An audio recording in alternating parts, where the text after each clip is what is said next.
ಎಲ್ಲರಿಗೂ ನಮಸ್ಕಾರ.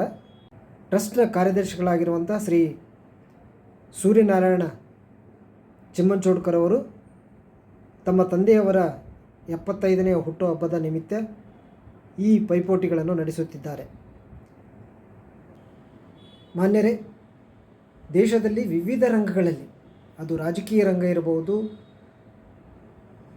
ಸರ್ಕಾರಿ ಆಡಳಿತ ವ್ಯವಸ್ಥೆ ಇರಬಹುದು, ಶೈಕ್ಷಣಿಕ ರಂಗ ಇರಬಹುದು, ಸಾಮಾಜಿಕ, ಸಾಂಸ್ಕೃತಿಕ ಮತ್ತು ಆರ್ಥಿಕ, ವ್ಯಾಪಾರಿ ವಲಯಗಳು ಇರಬಹುದು.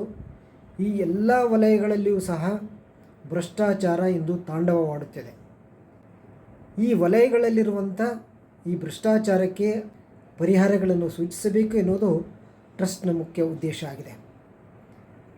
ಅಂದರೆ ಭ್ರಷ್ಟಾಚಾರ ರಾಜಕೀಯ ರಂಗದಲ್ಲಿ ಅಧಿಕಾರವನ್ನು ಹಿಡಿಯುವುದಕ್ಕಾಗಿ ಭ್ರಷ್ಟ ಚಟುವಟಿಕೆಗಳಿಗೆ, ಅದು ಚುನಾವಣೆಗಳಲ್ಲಿರಬಹುದು ಅಥವಾ ಅಧಿಕಾರವನ್ನು ಪಡೆಯುವುದರಲ್ಲಿರಬಹುದು, ಹೇಗೆ ನಡೆಯುತ್ತಿದೆ ಎನ್ನುವುದನ್ನು ವಿದ್ಯಾರ್ಥಿಗಳು ಗಮನ ಹರಿಸಿ ಬರೆಯಬೇಕು.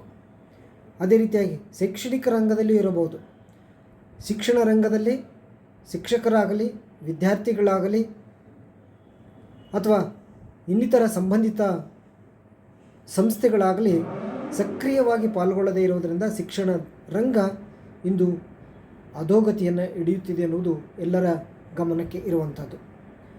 ಅದೇ ರೀತಿ ಸಾಮಾಜಿಕ ವ್ಯವಸ್ಥೆಯಲ್ಲಿಯೂ ಸಹ ಒಂದು ಕಡೆ ಬಡತನ, ಮತ್ತೊಂದು ಕಡೆ ಮುಖ್ಯವಾಗಿ ಮಹಿಳೆಯರ ಶೋಷಣೆ, ಅದೇ ರೀತಿ ವರದಕ್ಷಿಣೆ ಪಿಡುಗು ಇಂದು ಸಮಾಜವನ್ನು ಕಾಡ್ತಾ ಇರುವಂಥದ್ದು. ಈ ದಿಸೆಯಲ್ಲಿ ಏನು ಮಾಡಬೇಕೆನ್ನುವುದನ್ನು, ಇವೆಲ್ಲವೂ ಏಕೆ ಉದ್ಭವಿಸಿವೆ ಎನ್ನುವುದನ್ನು ಅವಲೋಕಿಸಬೇಕು ಹಾಗೂ ಅವುಗಳಿಗೆ ಪರಿಹಾರಗಳನ್ನು ಸೂಚಿಸಬೇಕೆನ್ನುವುದು ಟ್ರಸ್ಟ್ನ ಮುಖ್ಯ ಉದ್ದೇಶ ಆಗಿದೆ. ಇವೆಲ್ಲ ಸಮಸ್ಯೆಗಳನ್ನು, ರಾಜಕೀಯದಲ್ಲಿ ಭ್ರಷ್ಟಾಚಾರ ಇರಲಿ, ಸಾಮಾಜಿಕ ವ್ಯವಸ್ಥೆಯಲ್ಲಿ ಭ್ರಷ್ಟಾಚಾರ ಇರಲಿ, ಆಡಳಿತಾತ್ಮಕ ವ್ಯವಸ್ಥೆಯಲ್ಲಿ ಭ್ರಷ್ಟಾಚಾರ ಇರಲಿ, ಇವೆಲ್ಲದಕ್ಕೆ ಮುಖ್ಯ ಮಾರ್ಗ ಶಿಕ್ಷಣ ವ್ಯವಸ್ಥೆ ಮುಖ್ಯವಾಗಿ ಸುಧಾರಣೆಯಾಗಬೇಕು.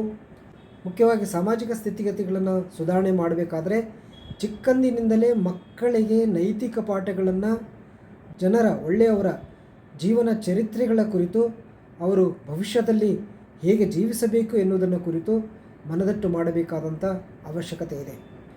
ಉತ್ತಮರ ಸಂಘದಲ್ಲಿ ಮತ್ತು ಉತ್ತಮ ಕ್ರಿಯೆಗಳನ್ನು, ಚಟುವಟಿಕೆಗಳನ್ನು ಮಾಡುವಂತೆ ಪ್ರೋತ್ಸಾಹಿಸುವಂಥ ಜವಾಬ್ದಾರಿ ಒಂದು ಕಡೆ ಕುಟುಂಬದ ಜವಾಬ್ದಾರಿ, ಮುಖ್ಯವಾಗಿ ತಂದೆ ತಾಯಿಗಳ ಜವಾಬ್ದಾರಿ, ಶಿಕ್ಷಕರ ಜವಾಬ್ದಾರಿ ಮತ್ತು ಅದೇ ರೀತಿಯಾಗಿ ಸಮಾಜದ ಜವಾಬ್ದಾರಿ ಒಟ್ಟಾರೆಯಾಗಿ ಕೆಲಸ ಮಾಡಿದಾಗ ಇಂತಹ ಸಮಸ್ಯೆಗಳಿಗೆ ಪರಿಹಾರವನ್ನು ನೀಡಬಹುದು ಎನ್ನುವುದು ಕಂಡುಬರ್ತದೆ.